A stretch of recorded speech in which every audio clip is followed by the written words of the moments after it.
Kanchipuram వకుడా silks. నాణ్యత మా ప్రాధాన్యత.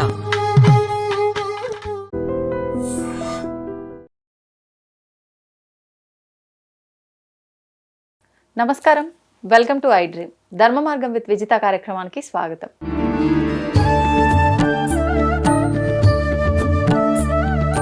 ప్రస్తుతం మనతో పాటు ఉన్నారు ప్రముఖ ఆధ్యాత్మికవేత్త జేఎస్ శాస్త్రి గారు. ఇప్పుడు వారితో మాట్లాడి మరిన్ని విషయాలు తెలుసుకుందాం. నమస్తే అండి. నమస్కారం. ఉగాది మన తెలుగువారి నూతన సంవత్సరం. ఆ రోజు నుంచి యుగం ప్రారంభమైంది అని చెప్పి మనందరికీ జన్మదినం, పుట్టినరోజు ఇవి ఎలా ఉంటాయో యుగానికి కూడా అదొక జన్మదినంగా మనం భావిస్తూ ఉంటాము. ఆ తర్వాత ఉగాది తర్వాత నుంచి పాతవన్నీ వదిలిపెట్టి, అంటే ఏదైతే చెడు ఆలోచనలు అవన్నీ ఉన్నాయో వదిలిపెట్టి ఒక మంచి మార్పును కోరుకుంటూ మనం కొత్త సంవత్సరాన్ని ఆహ్వానించాలి అని చెప్పి అంటుంటారు. నిజంగా అసలు ఆ రోజున మనం ఆచరించాల్సిన విధి విధానాలు ఏంటి? కొత్త సంవత్సరం అంతా బాగుండాలి అంటే ఏం చేయాలి ఆ రోజున? శ్రీ గురుభ్యో నమః. శ్రీ మహాగణాధిపతయ నమః. శ్రీ మహాసరస్వత్యై నమః. హరి ఓం. శ్రీమాత్రే నమః. కామాక్షి దేవ్యే నమః. ముందుగా శ్రీ విశ్వనామ సంవత్సర శుభాకాంక్షలు, ఉగాది శుభాకాంక్షలు తెలుపుతూ నమస్కారం. ఈ యొక్క ఉగాది ముఖ్యంగా యుగాది అనేది మనకు త్రేతాయుగంలో ఒక రోజు నుంచి ప్రారంభం. అదేది కార్తీక శుద్ధ అష్టమికి ప్రారంభమైంది. మనకు కృతయుగంలో ప్రారంభమైందని చెప్పి అన్నారు ఉగాదిని. తర్వాత త్రేతాయుగం, తర్వాత ఈ కృతయుగం. త్రేతాయుగంలో వచ్చేటప్పటికి ఈ కార్తీకంతో పాటు మళ్ళీ మనకు దీన్నే మన్వాదులు కూడా అంటారు. అంటే ఒక్కొక్క మన్వాదులు, మనకు ఉన్నటువంటి మన్వాదులు అనేక రకాల మన్వాదులు ఉంటాయి. ఆ మన్వాదుల్లో 14 మన్వాదుల్లో 7వ మన్వంలో ఉన్నాం మనం. అంటే ఒక్కొక్క మన్వానికి ఒక్కొక్క తిథిని ఉద్దేశించి ఉండడం జరుగుతుంది. అది మనకు తెలుసో తెలియదో కానీ ముఖ్యానికి ఈ యొక్క కాలం ప్రళయకాలం అని మనం ఫస్ట్ చెప్పుకుంటాం. దాని విషయం చెప్పుకుందాం. ఎందుకంటే మనకు తెలుసో తెలియదు అందరూ కూడా ఏదో కాలం షష్టగ్రహ కూటమితో ఏది ఇబ్బంది పడతాము, ఉగాదికి దాంతో వచ్చింది. ఫస్ట్ దాని గురించి చెప్పుకుందామమ్మా. ఎందుకంటే 30,000 సంవత్సరాలను బ్రహ్మాండపురం తెలుపబడింది. 30,000 సంవత్సరాలు తిరిగితేనే ప్రళయం రావటానికి ప్రత్యేకంగా అవకాశాలు ఉన్నాయని చెప్పండి. 30,000 సంవత్సరాలు. మనం ఎందులో ఉన్నామమ్మా? ఇవాళ 5,126వ సంవత్సరం ఉగాది నడుస్తుంది ఇవాళ. అంటే ఇంక 25,000 ఉంది సుమారుగా. అంటే అయితే ఇదేమిటి మరి ఇట్లాంటివన్నీ పరిణామాలు జరుగుతున్నాయి అంటే, ప్రతి ఉగాదికి సగ్రంగా మనం చెప్పాలంటే ఇప్పటికీ మనకు వృక్షాలు సమతుల్యంగా, వర్షాభావం ఉంది, అనేక రకాల మంచి మంచి కార్యక్రమాలు అందరికీ చేకూరుతూ, ఎవరి మీద ద్వేష భావాలు ఉన్నా కూడా సమస్య పరిష్కారం అయ్యే స్థితిలో ఉన్నాం ఇవాళ. అంటే ఇంకా అంత సామరస్యంగా ఉన్నామంటే అంతవరకు మనం వెళ్ళలేదని అర్థం. ఇంకా అంటే ఆ యొక్క సమస్యను ఎదుర్కోవడానికి ఇంకా సమయం ఉంది అని. ఏదో చిన్నటువంటి సమయం ఇదొక ఇబ్బందులు కలుగుతూ ఉంటాయి ఇవి.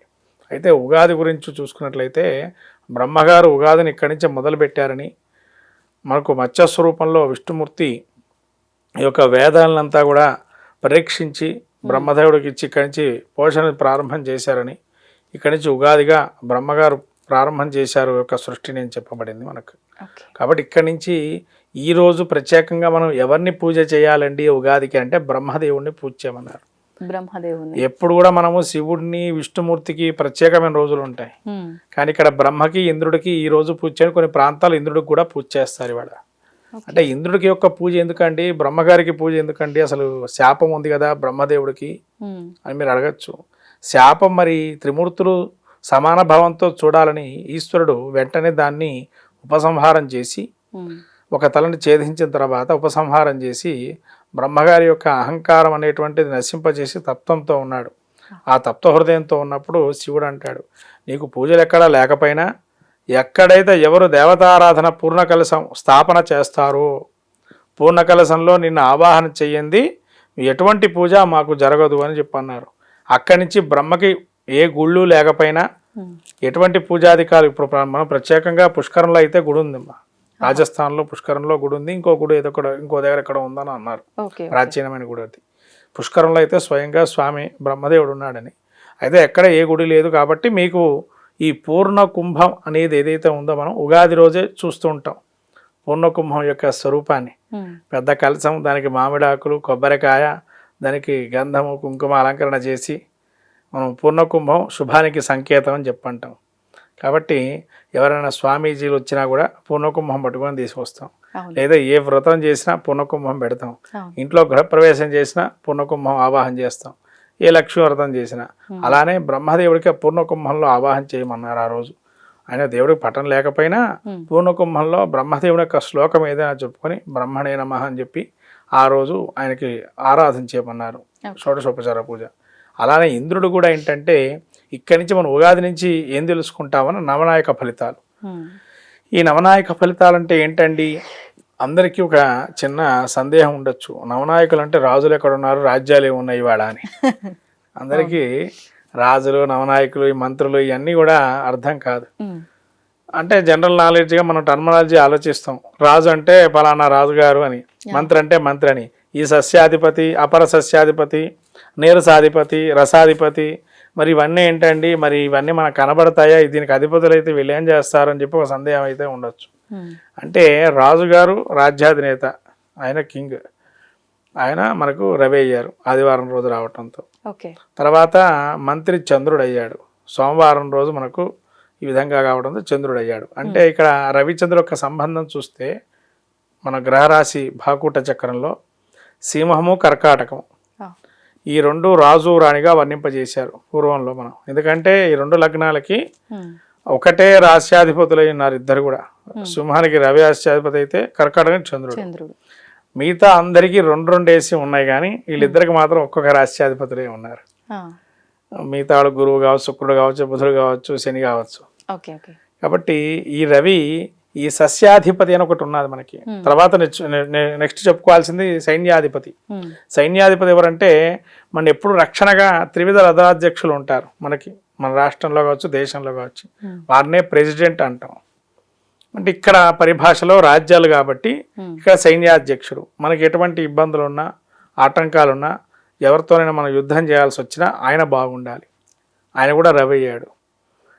తర్వాత మేఘాధిపతి రవి అయ్యాడు. మేఘాధిపతి ఏంటంటే మరి మేఘాలకు కూడా అధిపతి ఉంటాడా అంటే, మనకు ఏదైతే మనం దేవుడికి అర్పణ చేస్తున్నామో అనుకోవచ్చు, లేకపోతే ఈ యొక్క మన సృష్టిలో ఉండేటువంటి వేడిని, ఉష్ణాన్ని తీసుకొని తదనుగుణంగా వర్షింప చేయడానికి మేఘాధిపతి. అంటే ఆ మేఘం కురిపించాలన్నా కూడా పెద్దగా ఉరుములు వస్తుంటే, మెరుపులు వస్తుంటాయి, కానీ వర్షం పడదు. ఒక పక్క నుంచి అన్ని మేఘాలున్నా అన్ని వర్షం పడుతుందేమో అనుకుంటాం, కానీ వర్షం పడదు. ఈ సంవత్సరం కూడా మనకు 2 కొంచాలే వర్షం పడేది. అంటే 2 సార్లే పెద్ద వానలుగా ఉంటాయి. అతి పెద్ద వానలు 2 సార్లే పడతాయి. అంటే మొత్తం 9 సార్లు ఉంటాయి. అతిపెద్ద వర్షాలు ఈ 2. మిగతా అన్ని మనకు పనికిరాని చోట్ల ఎక్కడెక్కడ భూమండలంలో, పర్వతాల ప్రాంతంలో, అటవీ ప్రాంతంలో, సముద్రంలో పడుతూ ఉంటాయి. కాబట్టి పెద్దగా మనకు అంత ఇబ్బంది.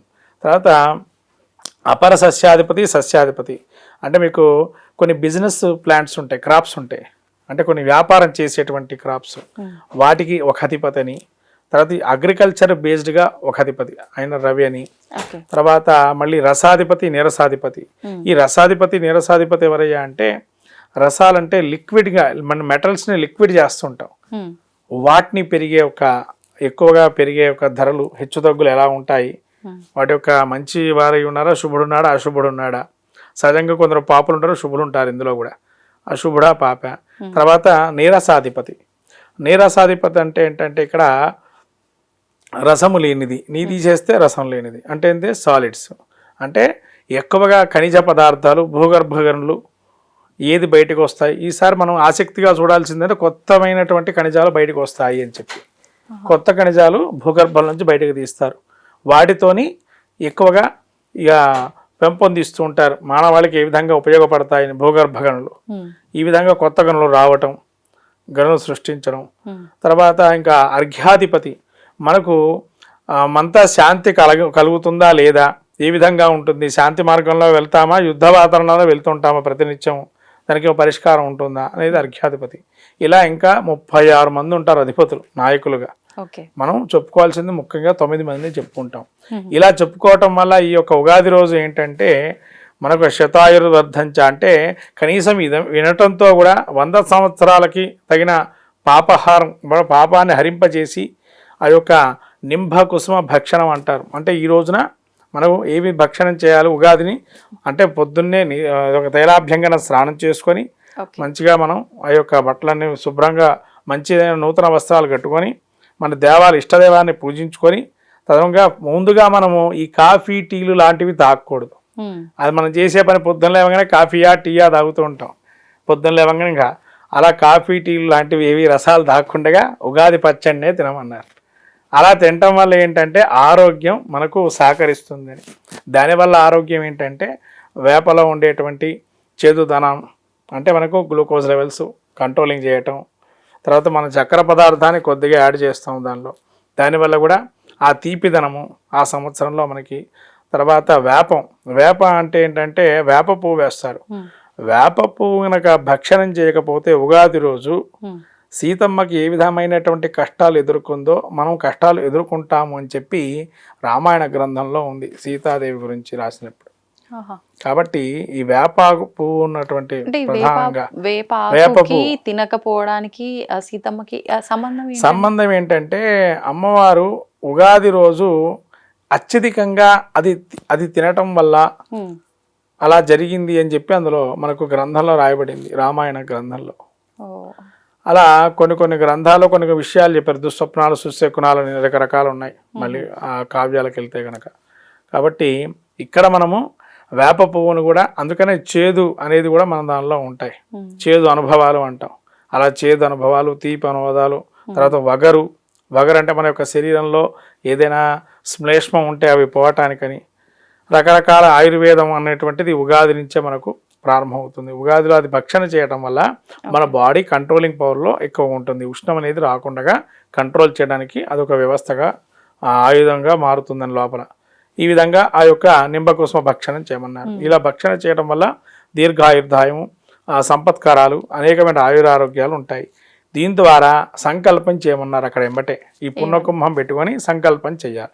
సంకల్పం అంటే మనం ఏంటంటే మాకు సంకల్పాలు ఏమీ రావు కదా అనేవాళ్ళు కూడా ఉన్నారు. ఇవాళ సంకల్పాలు ఏమీ రాకపోయినా మీ ఇష్టదైవాన్ని ధ్యానం చేసుకోండి. మీకు వచ్చిన శ్లోకంతో ధ్యానం చేసుకొని ఆ రోజు తిథివార యుగ నక్షత్ర కరణాదులు తెలుసుకొని తద్వారా మిగతా మనకు అనేక రకాల రాశి ద్వాదశ రాశి ఫలితాలు కావచ్చు, నవనాయకుల్లో ఆ యొక్క ఫలితాలు ఏ విధంగా ఉన్నాయి అవన్నీ కూడా మనం సంకల్పపూర్వకంగా ఇదంతా మళ్ళీ ఎవరికి అర్పణ చేయాలంటే పరమేశ్వరుడికి కానీ ఇష్టదైవానికి అర్పణ చేసి వదిలిపెట్టేసి అప్పుడు మనం భోజనానికి వెళ్ళాలి. ఇది ఉగాది యొక్క చేయాల్సినటువంటి నియమ నిబంధనలు. ఇలా పాటించినట్లయితే ఆ యొక్క కుటుంబం అంతా కూడా సుభిక్షంగా ఉండి రాజ్యము దేశమంతా సుభిక్షంగా ఉంటాయని అలా గ్రహగతులు తెలుసుకొని తద్వారా శాంతి కార్యక్రమాలు ఏవైనా కూడా కుటుంబంలో కావచ్చు, దేశంలో కావచ్చు, రాష్ట్రంలో కానీ అన్ని రకాలైనటువంటి సామరస్య పరిష్కారానికి ఈ ఉగాదిని మనం ముఖ్యంగా సంకేతంగా చెప్పబడింది దోష చేస్తాం. ఇక్కడ సంకేతంగా మనం విని తద్వారా మనం చేసుకోవడం అనేది మంచిదని. ఈ ఉగాదిలో ముఖ్యంగా ఈ యొక్క అనేక రకాల గ్రహాల కూటములని అనేక గ్రహాలు మనకు కలుస్తూ ఉన్నాయి. మరి వాటి పరిస్థితి ఏంది అనే దానికి వస్తే ఈ యొక్క షష్టగ్రహ కూటమి అనేది సహజంగా త్రిగ్రహ కూటమి, చతుర్గ్రహ కూటమి, అష్టగ్రహ కూటమి అనేది సహజంగా వస్తూ ఉంటాయి. ఎందుకంటే గ్రహాలు అనేది ఒక రాశి సంచారం జరుగుతూ ఉంటాయి కాబట్టి ఒక రాశిలో ఒక్కోసారి 3 కలవచ్చు, 4 కలుగుతూ ఉంటాయి. కానీ ఇది షష్టగ్రహ కూటమి అమావాస్యతో కూడుకున్నది కాబట్టి కొంత మనకు ఇబ్బంది కలగజేసేది అని చెప్పొచ్చు. అందులో ఎక్కడో మనకు గ్రహణం కూడా ఏర్పడిందని మన దగ్గర లేకపోయినా కూడా వేరే గ్రహణం ఏర్పడింది కాబట్టి కొద్దిగా విపత్కర పరిస్థితులు ఎక్కువగా ఉంటాయని, ముఖ్యంగా జలానికి సంబంధించి కానీ నూతనమైనటువంటి ఆవిష్కరణలు కానీ ముఖ్యంగా మన భారతదేశానికి మాత్రం చాలా మంచిదని చెప్పొచ్చు ఈ షష్టగ్రహ కూటమి. ఎందుకంటే భారతదేశానికి ఏ విధంగా అంటే మన భారతదేశం మకర రాశిగా చెప్పుకుంటున్నాం కాబట్టి ఆ మకర రాశికి తృతీయ స్థానం షష్టగ్రహ కూటమి ఉంది కాబట్టి ఎక్కడైనా ఆర్థిక మంజాలున్నా భారతదేశంలో మాత్రం ఎటువంటి ఆర్థిక ఇబ్బందులు ఉన్నా అవన్నీ తట్టుకొని నిలబడే శక్తి ఉంటుందని, తద్వారా ఇంకా భారతదేశానికి అనేక రకాలైనటువంటి కొన్ని ప్లాట్ఫామ్స్ కొత్తదైన ప్లాట్ఫామ్స్ ఏర్పడి తద్వారా వ్యాపారం కావచ్చు, క్రీడారంగం కావచ్చు, వ్యాపార రంగం కావచ్చు, ఆర్థికంగా కావచ్చు, అంటే అనేక రకాలు కూడా పురోగతి అనేది సాధించే అవకాశం ఉంది. ఎన్ని యుద్ధాలు వచ్చినా కూడా మనని ఇబ్బంది పెట్టినా కూడా మనం ఆర్థికంగా బాగుంటామని అనేక యుద్ధాలు జరిగే అవకాశాలు కూడా ఉన్నాయి. ఇక్కడ మన చిరకాలమైనటువంటి దేశాలు కూడా యుద్ధాలకి వెళ్ళి చివరికి వాళ్ళే జననష్టం అయ్యే అవకాశం కూడా ఉంది. ఈ విధంగా మనకు ఉగాదికి సంబంధించి చూసుకున్నట్లయితే మిశ్రమంగా దేశగోచారం చూస్తే చాలా అద్భుతంగా ఉందని, ప్రపంచ గోచారం మిశ్రమ ఫలితాలను సూచిస్తుందని చెప్పబడుతుంది. అంటే ఎక్కడో దగ్గర ఇబ్బందులు కలగడం అనేది సహజంగా ఉంటుంది, అద్భుతంగా ఎక్కడ ఉండదు.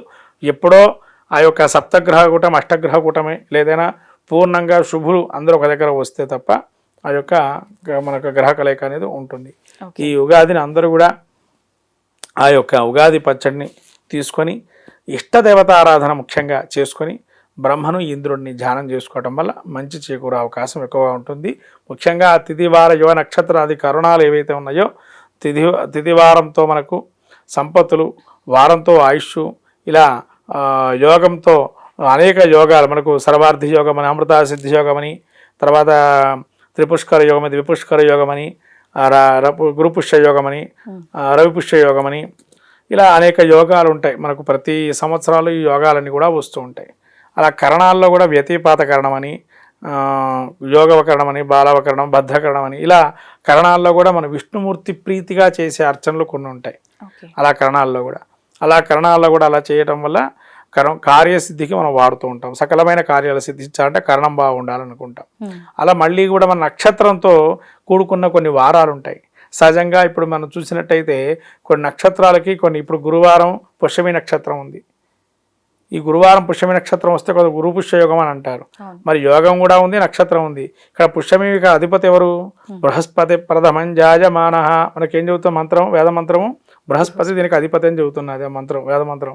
పుష్యమి నక్షత్రం అధిపతి బృహస్పతి కాబట్టి ఆ రోజు బంగారాన్ని కొనమన్నారు కొంతమంది. అలా యోగం కూడా కలుగుతుందని. కాబట్టి ఇలా అనేక రకాల శుభకార్యాలు కూడా చాలా మంచి యోగాన్ని ఇస్తుందని. కాబట్టి ఈ విధంగా మనం చేసుకున్నట్లయితే యోగం తిథివార నక్షత్ర యోగ కరణాదుల్లో చేసుకుని అవి వినటం వల్ల ఇవన్నీ కలుగుతాయి. సర్వజనులకు ఏమన్నా పాపాలన్నా క్షీంపజేస్తాయని చెప్పి ఆ రోజు ఉగాదికి పంచాంగ శ్రవణం కూడా చాలా ఉత్తమంగా వినాలి. ఉత్తమంగా విని ఆ యొక్క ఫలితాన్ని మనం ఆస్వాదించాలి అని అంటే ఇష్టదేవత ఆరాధన చేస్తే కనుక తద్వారా మనకంతా కూడా సామరస్య పరిష్కారంగా శాంతిగా ఉంటాయి. ధన్యవాదాలు. నమస్కారం.